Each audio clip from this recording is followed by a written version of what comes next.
So here's question 23. We're still in section 8.2 and we're still using t-interval. But this time it gives us a list of numbers. It's how many hours of sleep they typically got per night. Notice that one joker said he sleeps 24 hours a day. This is the only one that has this extra thing about the outliers in it. Contains an outlier that's clearly a mistake. Eliminate the outlier. Then construct a 98% confidence interval. So the outlier is the 24.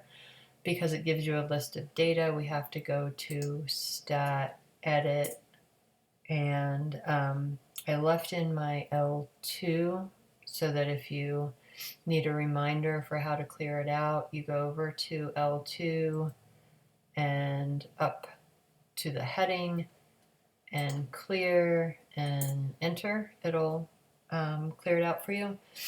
And then I've already put the numbers into L1, but I put the 24 in just to show you the easiest way to get rid of it if you jump the gun and put all the numbers in there before realizing that you weren't supposed to put the 24 in.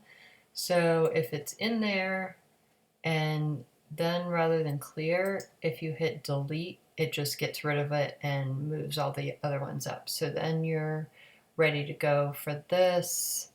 You've got your info in there and you go to stat tests and then down to t-interval. But now rather than stats, we want data. So if you have to change that, you arrow over to data and then hit enter. You want to make sure data is highlighted when you go on. The list is L1. That's probably already going to be in there. Frequency is 1. And sea level you do the same way as we did in the other problem. So it's 98%. So that's 0.98. And calculate. And again, it's the two numbers in parentheses are the numbers that you want here.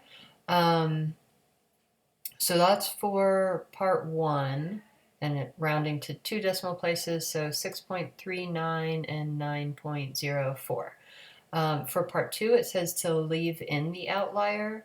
Since in this kind of problem with the data, the order does not matter.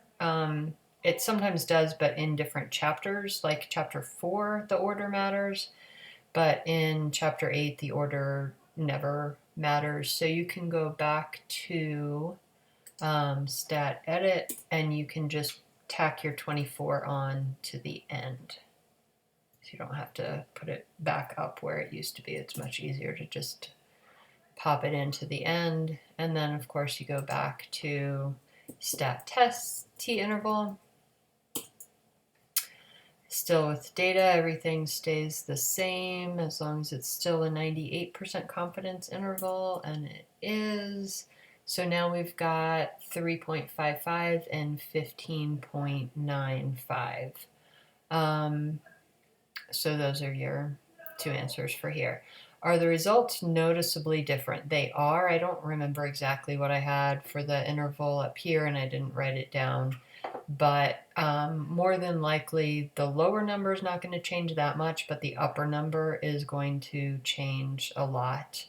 And from every different version of this problem, I've always seen the answer here is always yes, the results are noticeably different. So that's it for here.